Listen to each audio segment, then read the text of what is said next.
Bienvenue sur Intime Connexion, le podcast qui t'informe et t'accompagne vers l'épanouissement intime.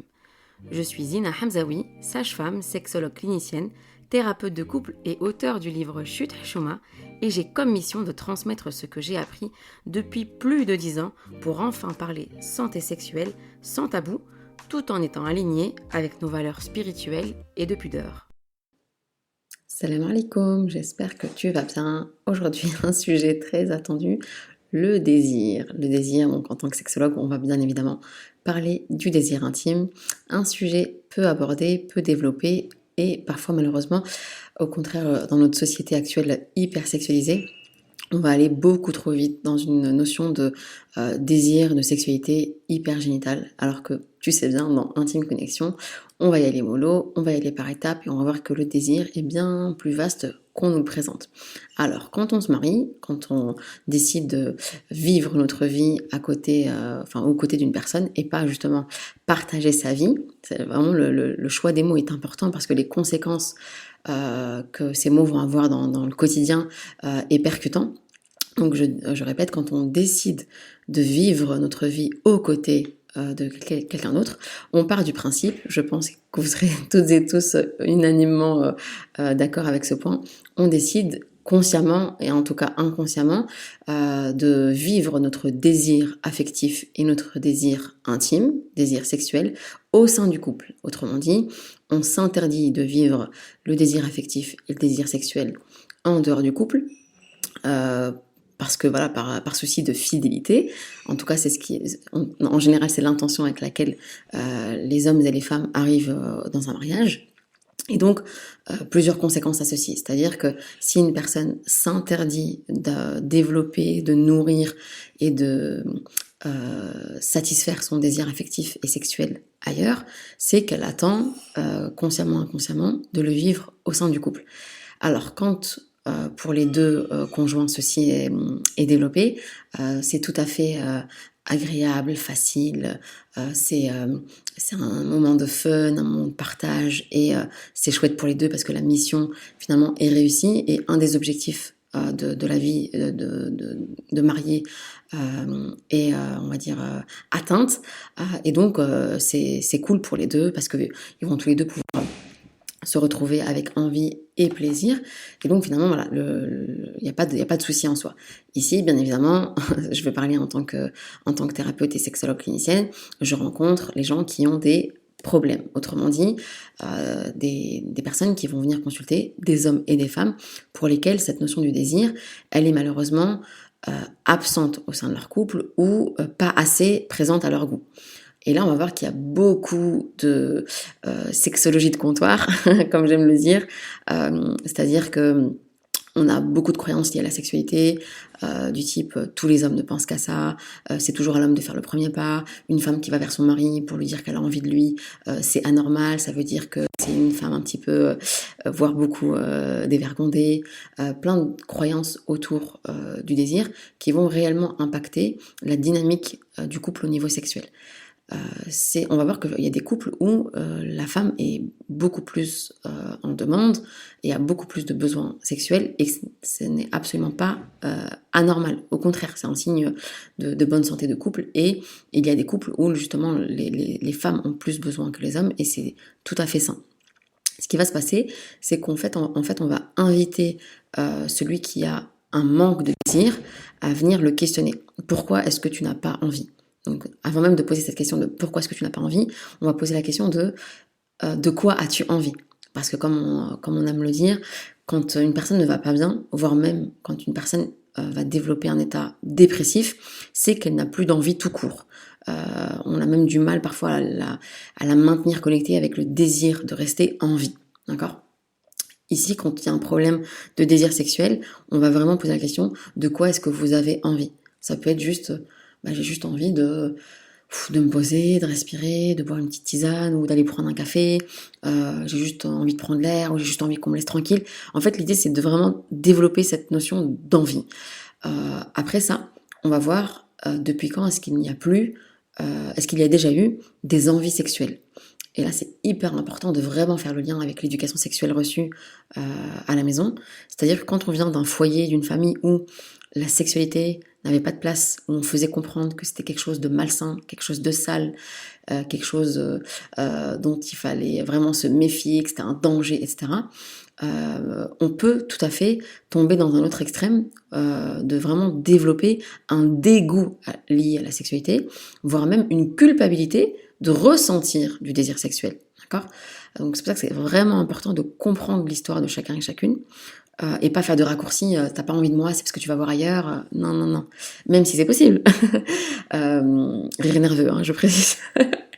Même si c'est possible, que le désir justement il soit dirigé vers une autre personne, et je reviendrai là-dessus plus tard, mais on fait pas de raccourcis de la sorte. C'est vraiment important de comprendre justement l'éducation sexuelle reçue, et comprendre aussi que l'éducation à l'abstinence sans sens et sans conscience est très problématique, voire est très dangereuse, parce qu'elle va laisser des traces dans la future vie d'adulte, et que même quand ces personnes vont grandir, vont se marier, vont être dans un cadre on va dire licite au niveau religieux, pour les croyants et les croyantes, ces personnes-là ne vont pas s'autoriser à ressentir du désir sexuel, et encore moins à l'exprimer, et encore moins à le savourer. D'accord ? Donc ça, c'est un message aussi aux parents. C'est ok pour éduquer à l'abstinence jusqu'au mariage, ok pour éduquer à la chasteté jusqu'au mariage, mais en y mettant du sens. Le pourquoi je t'invite, mon enfant, à te préserver jusqu'au mariage. Pourquoi est-ce que c'est important pour toi ? Quelles conséquences ça va avoir ? Et justement, qu'est-ce que si tu vas découvrir, cueillir et savourer quand tu seras dans cette fameuse relation une fois marié ? Alors, comprendre l'éducation sexuelle reçue va justement nous donner beaucoup d'indices sur la manière dont la personne vit son désir aujourd'hui. Si je viens d'une famille, et que je sois un homme ou une femme, c'est vraiment important aussi de comprendre cette notion-là, c'est peu importe qui je suis, si je viens d'une famille où le désir sexuel a été vu comme l'ennemi numéro un, comme un danger, comme une source de souffrance, voire comme un signe on va dire comme quelque chose qui ne relevait pas d'une valeur, je vais tout faire consciemment ou inconsciemment pour l'enfouir, pour l'éteindre, et je ne vais en aucun cas l'assumer. Autre point, c'est que dans le couple, justement, il est important justement d'avoir fait ce travail-là, de d'abord, quel est mon rapport à la vie intime, quel est mon rapport au désir, qu'est-ce que le désir, d'accord ? Donc si on prend une définition de dictionnaire, donc le désir, on va dire dans le sens général, c'est une tendance qui porte à vouloir obtenir un objet connu ou imaginé. Donc comme je disais, voilà, je désire boire un café tranquillement, je désire acheter tel produit, je désire vivre telle situation. Et au niveau intime, c'est une tendance consciente et suscitée par quelqu'un au plaisir sexuel. C'est-à-dire que ça va être quelque chose qui va être de l'ordre de la relation. C'est pas quelque chose qui va à sens unique, sinon c'est une source de souffrance. Si dans ton couple, tu es la seule ou le seul à ressentir du désir et que l'autre n'y répond pas, ou au contraire, il répond par du refus, du rejet, voire il répond avec malveillance, ce désir va être une source de souffrance pour toi. Donc on va vraiment voir que dans le couple, le désir, c'est du relationnel, c'est du win-win, c'est chacun fait un pas vers l'autre et chacun nourrit et répond au désir de l'autre. Alors le désir, il n'arrive pas du jour au lendemain. Comme pour celles et ceux qui ont l'habitude de m'écouter, je prends souvent cet exemple de l'interrupteur. C'est pas tu es en position off toute ta vie et hop, ça y est, tu as la bague au doigt. L'interrupteur se met en position on et le désir est allumé, activé, et dès que tu vois ton époux, ton épouse, t'as directement envie de lui, envie d'elle, et tu fais tout pour justement répondre à ce désir. Ce n'est pas comme ça, ce n'est pas aussi simple que ça, et tant mieux. C'est-à-dire que le désir intime, c'est quelque chose qui va se cultiver. C'est par des petits regards, des petites attentions, des intentions. Le fameux d'ironia, c'est aussi dans la vie intime, l'intention d'avoir envie de l'autre et d'être convaincu que l'autre va répondre à ton envie. D'accord ?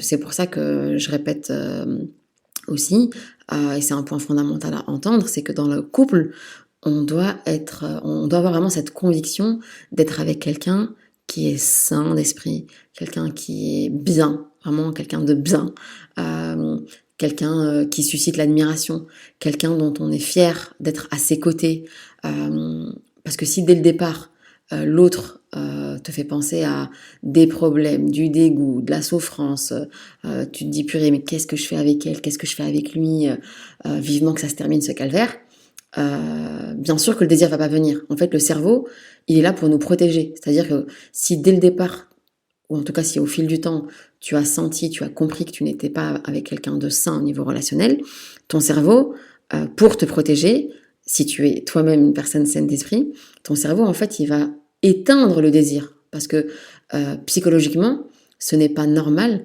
d'avoir envie de quelqu'un qui te fait du mal. Ok, ça, faut l'entendre. C'est-à-dire qu'on va pas venir essayer de dynamiser sa vie sexuelle. On va pas essayer de venir allumer son désir intime si déjà de base, t'as rien à faire avec l'autre personne. Si déjà de base, la personne avec laquelle tu es, t'as mis en place plein de choses, mais que l'autre personne, elle se réforme pas, elle ne se remet pas en question, et elle n'agit pas pour prendre soin de toi. D'accord ? On va voir aussi qu'un des ingrédients indispensables au désir, c'est cette considération qui doit être réellement omniprésente au niveau du couple. Si tu sens que l'autre est là pour profiter de toi, pour t'utiliser et que tu comptes pas en fait pour lui ou pour elle, le désir, ça va être compliqué d'entretenir et ça va être compliqué d'en avoir envie, tout simplement. Donc ce désir, je reviens sur ce que je disais, c'est un ensemble d'intentions et d'attention au quotidien qui vont faire en sorte que petit à petit, s'il y a une admiration et s'il y a aussi une attirance physique, j'en avais parlé dans un autre épisode, en fait petit à petit, naturellement, d'accord, en ayant fait ça, le désir intime va pouvoir se développer si un travail lié à tes croyances concernant la sexualité aura été effectué, d'accord.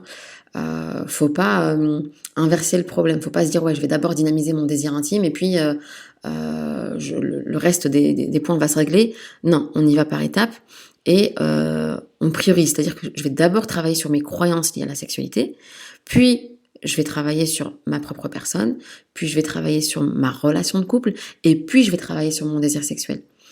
Alors tous ces points-là seront développés, je pense, au fil des différents épisodes de podcast et aussi dans un programme qui arrive très prochainement et je pense que vous serez plus d'une à avoir envie de nous rejoindre dans cette aventure. Je spoile pas trop, mais t'en sauras un peu plus dans les jours qui arrivent, Inch'Allah. Mais en tout cas, pour le désir, il faut aussi arrêter de croire que le désir est forcément quelque chose de spontané, d'accord ? Si tu reviens sur ce que j'ai dit il y a quelques secondes, j'ai dit que si l'intention était là et si les attentions étaient mises en place, naturellement, on va dire, de manière logique, le désir intime fera suite en fait à ses intentions et ses attentions. Par contre, si tu ne mets rien en place, tu peux attendre très longtemps. Il y a un chanteur qui a chanté justement « Il est où le bonheur, il est où ?» Moi j'ai envie de te dire « Il est où le désir, il est où ?» Donc il est où le désir en fait ? C'est il va venir après avoir eu l'intention et en ayant mis en place des attentions. Okay ? Ces attentions, ça peut être, je disais, un regard, des paroles, des gestes, tout ce que tu décides d'investir au niveau du couple parce que justement, tu t'interdis de le faire ailleurs. C'est vraiment du bon sens. Il faut comprendre que quand on se marie, comme je disais en introduction, on décide justement de vivre, de kiffer notre désir affectif et désir intime au sein du couple. C'est pour ne pas l'investir ailleurs.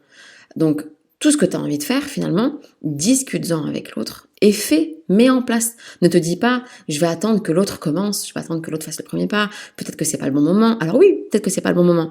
Mais si tu es avec une personne qui est saine d'esprit, qui est bienveillante, si par exemple, tu t'approches de ton mari, que tu le prends dans les bras et que lui, à ce moment-là, pour X, Y raison, il n'est pas en train, il n'est pas, on va dire, il n'est pas emballé par cette idée d'aller plus loin que le câlin, normalement, s'il est sain d'esprit, il va prendre le câlin avec toi, il va le savourer avec toi, il va juste te dire, écoute ma chérie, pas maintenant, là je suis un peu l'esprit un peu occupé, un peu plus tard s'il te plaît. C'est-à-dire que il y a eu une écoute, il y a eu une considération et il y a eu une explication. Et là, bah voilà, si toi, tu as confiance en toi et que t'es pas en train d'interpréter cette situation comme un refus contre ta personne, ok, pas de souci. Tu vas pas venir psychoter, analyser, te tourmenter l'esprit en te disant ah mince, mon mari il a pas envie de moi, c'est-à-dire que je ne lui plais pas, ça veut dire qu'il est intéressé par une autre. Tu vas pas aller aussi loin en fait. Donc ça c'est important aussi de comprendre que quand tu mets les choses en place, l'autre va venir répondre ou non à ton désir, mais au bout d'un moment, quand justement on est en couple, il faut jouer le jeu. Si tu ne réponds jamais au désir de l'autre, au bout d'un moment, les questions, elles vont être naturelles chez l'autre, elles vont être logiques et elles vont être sensées. Donc, de quelle manière est-ce que toi, tu amènes le désir et de quelle manière est-ce que tu réponds au désir de l'autre, d'accord? Si c'est tout le temps non, non, non, si tout le temps tu refuses, ce n'est pas juste, d'accord? C'est cette notion de justice au niveau du couple et cette notion de responsabilité. D'accord? On se rappelle que dans le couple, dans le mariage, on est responsable de soi, mais aussi on est responsable de prendre soin de la relation du couple. Et du coup, on est aussi responsable de cette relation intime. Donc par rapport au désir, de quelle manière est-ce que je nourris le désir dans le quotidien? Et ça, c'est quelque chose que je dis souvent. Et ça, c'était en lien avec le dernier épisode de podcast par rapport à la charge mentale, où j'ai eu des dizaines de réponses. Enfin, je pense que c'est l'épisode pour lequel j'ai eu le plus de réactions, parce que je pense que vous êtes beaucoup à vous être sentis concernés. C'est que lorsque le désir n'est pas une priorité pour vous, d'accord, vous allez le placer en dernier sur votre to-do list, c'est-à-dire vos priorités dans le quotidien, ça va être il faut ranger, il faut manger, il faut amener les enfants, il faut aller au travail, il faut en fait, il y a que des il faut et il y a aucune place pour le j'ai envie. D'accord? L'idée ici, c'est quoi? C'est qu'avec Intime Connexion, c'est vraiment de développer plein de petits moments dans la journée, dans la semaine, où on vient un petit peu parsemer, on vient un petit peu épicer le plat, d'accord? De petites attentions, d'intentions, de petits peps, de petits moments de kiff, de petits moments de fun, pour justement vivre cette relation qui est unique, d'accord? Et une relation que vous n'avez pas ailleurs. Si vous vous privez de ça ailleurs, c'est franchement pour vous amuser dans le couple. Encore une fois, ceci est possible si et seulement si on va bien. Alors, aller bien, ce n'est pas être au top de sa forme physique, être au top de sa forme morale, être au top de sa forme spirituelle. Non, c'est se dire, ok, j'ai envie d'être avec l'autre, je suis en confiance dans cette relation et j'ai envie de prendre soin de notre relation. D'accord? Donc, ce désir-là, il va venir s'alimenter. Alors, bien évidemment, et malheureusement, ce sont des choses qu'on nous a pas forcément apprises avant de nous marier, et ce sont des choses qu'on n'a pas forcément vues chez nos parents. D'accord? Ce désir-là, entre nos parents, c'est par exemple, est-ce qu'on a observé comment nos parents se regardaient, comment ils s'écoutaient, comment ils se considéraient, comment ils se titillaient, comment ils se prenaient dans les bras, comment est-ce qu'on entendait papa parler de maman quand elle n'était pas là et inversement, comment est-ce qu'on voyait nos parents prendre des moments rien que pour eux, est-ce qu'on comprenait qu'à un moment donné, il y avait une heure dans la journée où voilà, à partir de 22h, vous rentrez pas dans notre chambre parce que maintenant c'est le moment de papa et maman et on a besoin de cette intimité. Est-ce que ça nous arrivait de rentrer dans le salon et de voir que nos parents étaient posés, en train de discuter, en train de se tenir la main, en train de se prendre dans les bras, de manière saine, d'accord? On n'est pas en train de sexualiser un moment. On est en train de sentir qu'il y a du désir entre eux.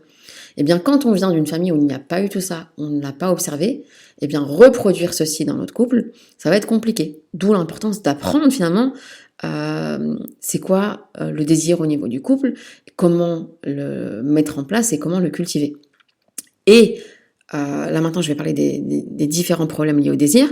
Donc je l'ai dit un petit peu en introduction, on a souvent cette pensée que les hommes ne pensent qu'à ça, alors que pas toujours. Il y a des hommes qui pensent pas à avoir des rapports quotidiennement, d'accord? Et ceux qui pensent à ça quotidiennement, ça peut poser question aussi. C'est-à-dire que toute leur énergie, elle va dans leur énergie sexuelle.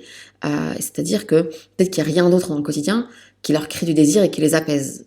Là, on pourrait parler vraiment de l'importance de bien prendre soin de son corps et de bien prendre soin de son esprit vraiment au niveau spirituel. Donc se rappeler vraiment que les 3 dimensions corporelles, spirituelles et mentales, donc ce qu'on ressent, ce qu'on pense, nos croyances, etc., sont liées. D'accord? Et l'idée en sexothérapie, en tout cas en sexothérapie holistique, donc vraiment intégrale, on va venir agir sur ces 3 dimensions-là. Donc quand on est dans un couple où l'un n'a pas du tout de désir, n'exprime pas, on doit on va dire, s'alerter, on doit tirer un peu la sonnette d'alarme, pardon, et il faut distinguer, est-ce que c'est un problème de désir qui est ponctuel, exceptionnel, vraiment qui sort du quotidien, ou bien est-ce que c'est toujours comme ça? L'autre il dit juste, voilà, moi j'ai pas envie et c'est comme ça et c'est pas autrement. C'est pas normal. D'accord? Sauf si dès le départ, la personne avant le mariage, elle a clairement dit, écoute, moi la sexualité ça m'intéresse pas, je ne veux pas de moments intimes, je veux pas que tu me parles de désir, je ne veux pas que tu me parles de plaisir. Et donc finalement, voilà, je veux juste être une compagne ou un compagnon de vie, mais pas un compagnon ou une compagne intime. Et là, je pense que plus d'un ou plus d'une ne se serait pas marié dans ce cas-là. Mais voilà, les gens parlent trop peu, ou en tout cas ont trop peu conscience de l'importance de la vie intime avant le mariage, et donc ils vont pas aborder ce sujet-là quand ils font connaissance. Et beaucoup aussi, une fois mariés, quand ils rencontrent ces problèmes-là, ils n'osent pas en fait avoir une vraie discussion avec bienveillance, en pesant les mots, en apportant la discussion au bon moment, etc., sans que l'autre se sente coupable, sans que l'autre se sente vraiment pointé du doigt. Et donc finalement, le couple s'habitue à vivre avec ce dysfonctionnement. Donc ça, c'est vraiment un conseil que je vais donner aux futurs mariés, aux jeunes mariés, c'est dès qu'il y a un truc qui vous dérange, dites-le en fait. Ne gardez pas ça pour vous. Et ne vous dites surtout pas, ce problème de désir me cause du tort, mais tranquille, ça va se régler avec le temps. C'est pas souvent le cas, voire même c'est jamais le cas. Parce que plus on va attendre, plus cette mauvaise habitude, ça va s'installer. Donc le désir, c'est vraiment important d'en tenir compte régulièrement, limite quotidiennement. J'ai envie de toi, ça me fait plaisir quand tu as envie de moi. D'oser se dire ces choses-là. Alors je sais qu'il y en a, il y en a surtout certaines qui ont du mal avec ça. Zina, moi jamais de la vie, je vais dire ça à mon mari, je vais jamais lui dire que j'ai envie de lui, enfin franchement c'est trop la honte, il va me regarder bizarrement, on fait pas ça chez nous, enfin je sais pas, c'est trop bizarre, etc. En fait, ça c'est ce que je disais tout à l'heure, c'est le travail sur les croyances liées à la vie intime. Donc la discussion liée à la vie intime au niveau du couple, elle se développe au fil du temps, mais elle est nécessaire. En thérapie, je suis toujours étonnée que les couples découvrent en fait leur fonctionnement intime quand ils viennent au cabinet. C'est vraiment une fois qu'ils sont assis sur le fauteuil, ils disent purée, enfin je pensais pas ça de toi, je pensais pas que tu pensais comme ça, je pensais pas que t'en avais envie, je pensais pas que tu souffrais de mon problème d'érection, ou je pensais pas que tu souffrais, ou les femmes qui vont dire à leur mari, je pensais que tu t'en fichais complètement, que j'avais mal lors des rapports, ou je pensais que toi, quand je te disais non, je pensais que voilà, t'envisageais déjà de me quitter, vraiment plein d'interprétations et d'incompréhensions au niveau des couples, alors qu'en fait il suffisait de parler, d'accord? Ce travail-là, je sais que c'est pas évident de le faire au niveau du couple, je sais que c'est pas évident de le faire seul, et c'est vraiment, ça c'est tout mon travail à moi en tant que sexologue clinicienne, c'est de vous apporter des outils très pratico-pratiques pour justement que vous puissiez avoir une vraie discussion au niveau de votre couple et que l'un et l'autre vous alliez vers votre épanouissement intime et que vous compreniez réellement que le couple a aussi une fonction de prendre soin de votre vie sexuelle. Et aussi quand on est croyant et croyante, d'accord? Rappelez-vous, on peut tout à fait être croyant, croyante et épanoui sexuellement, d'accord? Donc c'est quelque chose qui peut aller dans la même phrase, c'est quelque chose de sain et quelque chose de compatible. Donc des petits conseils quand même pour finir... on va dire avec de la matière, comme vous l'aurez compris, c'est déjà de vous poser individuellement et de vous dire, ok, quelles sont mes croyances liées à la sexualité, comment je fonctionne, qu'est-ce qui est bien pour moi, qu'est-ce qui ne l'est pas, de quoi j'ai envie, de quoi j'ai pas envie, etc. Et ensuite de passer le cap d'avoir une discussion avec l'autre, d'accord? Donc je vous invite à le faire ni quand vous êtes à table, ni quand vous êtes dans le lit, d'accord? Vraiment d'adapter votre environnement, en tout cas de changer de contexte, d'aller vous balader, d'aller ailleurs, de vraiment créer un moment privilégié pour parler de ce sujet délicat mais utile et vital limite pour votre couple, et d'oser aussi vous montrer vulnérable. Parce que un des points aussi dans le désir intime, c'est justement, on ne veut pas toujours que l'autre découvre notre vulnérabilité. Osez dire à l'autre que vous avez envie de lui ou d'elle, osez lui dire qu'il y a quelque chose avec lequel, un point avec lequel vous n'êtes pas à l'aise, quelque chose qui vous dérange, etc. C'est aussi vous montrer vulnérable, et se montrer vulnérable, c'est un stade auquel tout le monde n'est pas parvenu parce que par manque de confiance en soi et par manque de confiance en l'autre. Donc aujourd'hui, je vous invite sincèrement toutes et tous à vous poser ces petites questions, à mettre ces petits conseils en place et à m'en dire plus par mail. Et j'espère vous retrouver très vite parce que j'ai quelque chose qui va fortement vous intéresser. Prenez soin de vous, prenez soin de votre vie intime et je vous dis à très bientôt. Salam alaikum. Merci d'avoir écouté cet épisode d'Intime Connexion. J'espère qu'il t'a apporté des informations précieuses et utiles pour t'accompagner vers une sexualité épanouie. N'oublie pas de t'abonner au podcast pour ne manquer aucun nouvel épisode. Tu peux également me suivre sur les réseaux sociaux pour rester informé de mon actualité. Si tu as des questions, des suggestions de sujets ou des témoignages que tu souhaiterais partager, n'hésite pas à me contacter. Souviens-toi aussi que la sexualité est un domaine intime et personnel. Et si besoin, tu peux consulter une ou un professionnel de la santé pour un accompagnement personnalisé. Merci encore d'avoir choisi Intime Connexion comme ressource pour explorer la sexualité, briser les tabous et créer des liens intimes plus profonds.